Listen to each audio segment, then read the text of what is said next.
So everybody thinks that Monsters Inc. is just some cute little movie, some kids movie where a little girl takes over the monster world, takes over their hearts and minds, wins them over. But they're wrong. Dead wrong. Monsters Inc. is one of my favorite Pixar movies of all time. It's number 2 on my list, only behind Toy Story. And that's more of a nostalgia thing because I was like 9 when Toy Story came out. And absolutely loved it. I loved the idea of the toys coming to life, right? But Monsters Inc. is a close second because it's just such a fun universe, right? It's all of these weird, quirky things going on. There's all these different monsters. It's something kind of new and as far as like ideas, but it also has some very, very messed up moral implications. So this is something that I haven't heard anybody else talk about. Ever, maybe. And it's the idea of the morality behind Monsters Incorporated and what they actually do. So if you're unfamiliar for some reason, in Monsters Incorporated, Monsters Inc., they've got a big factory and they go in and they scare children and they take their screams and they use their screams to power the monster world, right? And on the surface, it's like, okay, well, this is just like they have to get the electricity, right? But morally speaking, from like a deontological standpoint, for instance, right? Well, first of all, you have to think about the difference between the monster world and the human world when you talk about morality. We don't know what the monster world consists of and what they allow, what they don't allow. We don't know what kind of gods they might worship. We don't really know much about the monster world as far as morality is concerned. We know a lot about the human world in general, as far as our world, if we're talking about it from that sense. And we can kind of look at it from that way. We almost have to treat the monster world almost like another country, right? Because they can interact with the human world. So from a morality standpoint, you have to look at it and you have to say, okay, who's impacted, first of all? And obviously the biggest number one answer is human beings, children of human beings in particular, right? From a monster standpoint, you might say, well, it's human children. We don't really care about human children. We need electricity. We have to be able to power our homes and our cars, and we have to be able to, maybe they have medical advancements that they've made with the electricity provided by the children's screams. maybe they have food and stuff like that. They've been able to make their diets better. They can live longer. They're healthier. Who knows what all of the implications are across the board, right? So there's a whole bunch of different ways you have to look at it. Now, from a traditional deontological standpoint, you think of it like duty-based. You think of normally handed down by a deity or a higher power of some kind. I don't know that we have one of those, but if you're looking at it from the angle, we'll look at it specifically from some of the gods that we worship as human beings, right? And you might say, well, they have the ability to kind of go in and maybe they have a divine command from they have a god they worship in the monster world, right? That gives them a divine command to go in and take what they want, to take the screams from the children, right? Religions tend to kind of lean that way typically. A lot of human religions tell the believers, hey, those unbelievers over there, go take their shit, right? That happens all the time in the Bible and in the Quran and the Old Testament. That God tells people, hey, go take all of their stuff. It is now yours. I give you permission to do that. So from a deontological standpoint, if the monsters have a God, they could say, yeah, we have the ability to go in. We can take what we want, right? The screams are ours. We need to scare these children because it's owed to us for whatever reason. A God has handed it down, right? Duty-based morals can get kind of messy, though, because typically speaking, you try to limit harm with certain aspects of it. You have pacifism is a big thing from deontology. And from a pacifistic standpoint, you could almost say that maybe scaring children is not the best thing in the world. It's not very nice to do.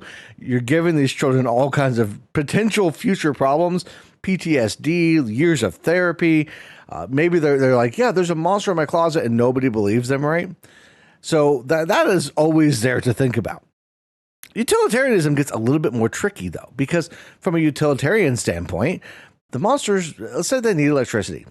Say they need it for their cars, for their quality of life, to improve their quality of life, to give them medical treatments and things like that. We don't know all the details about the medical world in the monster universe. Maybe they have like things like we have, like cancer and that kind of thing, and they need electricity to help fuel the things that they need to treat those things, right? So from that aspect, you could argue, well, it's for the greater good, it's the overall good for the monsters. It's what they need, right?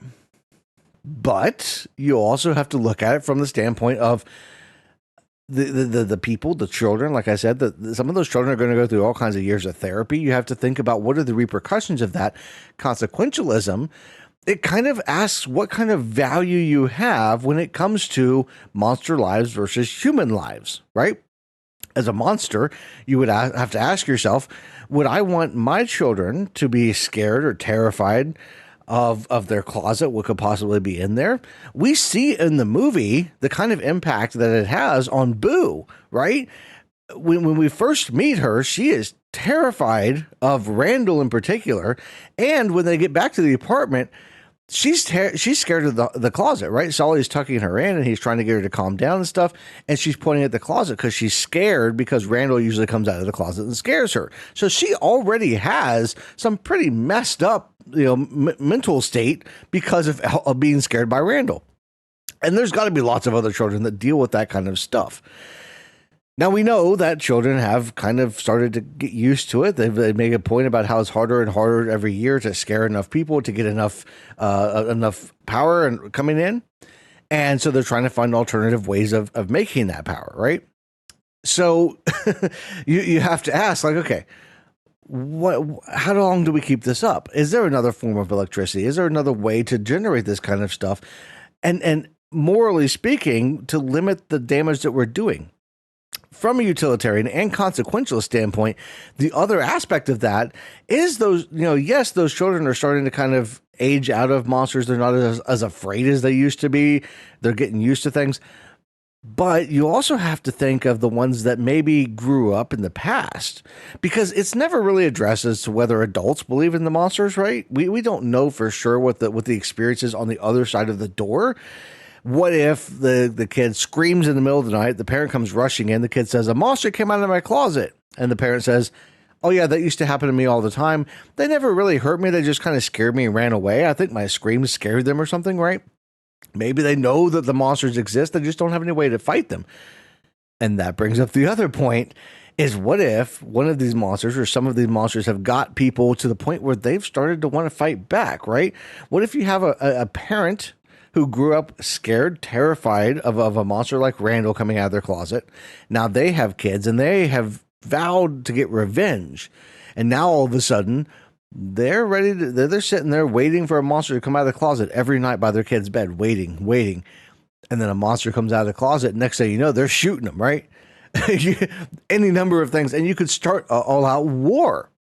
And that's when you have to ask yourself, from a consequentialist standpoint, from the monster standpoint, do we really continue risking this? Is this worth it?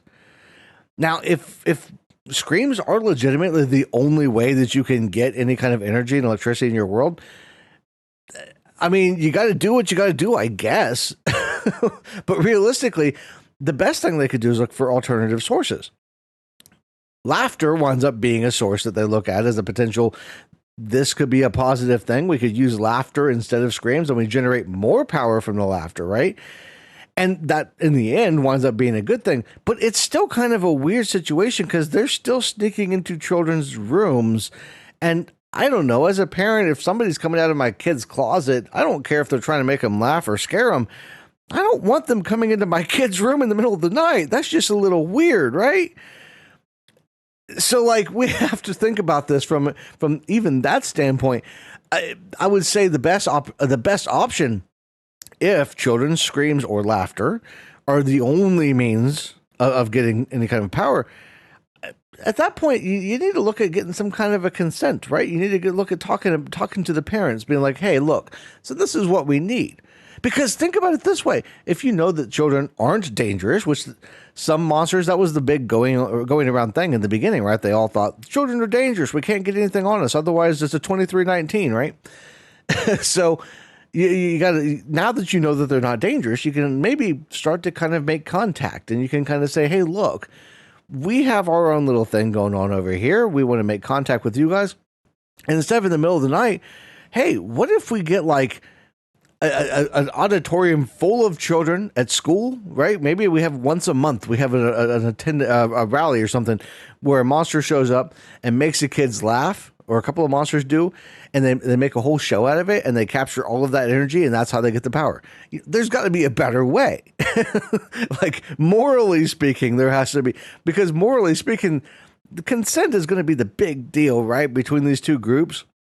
All too often, unfortunately, a lot of people, and this kind of, I think, it gets overlooked when it comes to Monsters, Inc. specifically, because realistically, this is a very real world thing that we have seen when countries in our world will say, hey, yeah, you got a lot of oil under the ground there. We need that to kind of fuel our way of life. So we're just going to come in and take the oil from you, right? Sometimes it's with consent where you build it up and you have companies that go in and they pull the oil. And other times, it's not quite so much. And maybe that's something that we should really think about and look into. And with Monsters, Inc., it's a perfect example. Morally speaking, the right thing to do is not just to go in and take the screams, take the laughter. It's to go in and say, hey, we're going to work in tandem here. And maybe at the same time, look for alternative means. You know, maybe there are other ways of getting electricity that just nobody's ever bothered to look for. And they could do that as well. I mean, they could talk to humans. Maybe they have their own star. I don't know exactly if the monsters...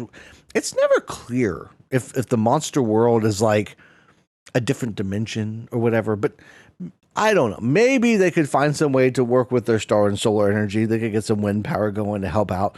There's a million different ways to do it. But that's all from the moral standpoint. And that's all. There's probably a lot more there to it.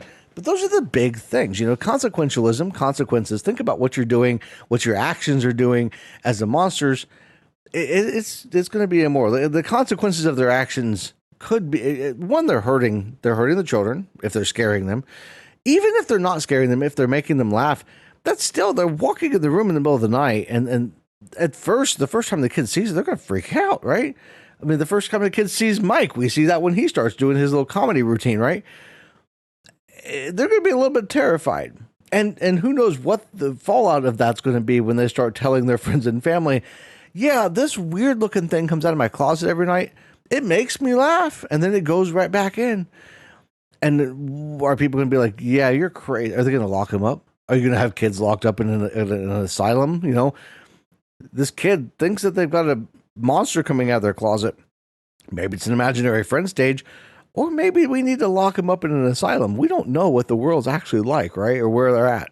So all of that to say, morally speaking, Monsters, Inc. is very messed up.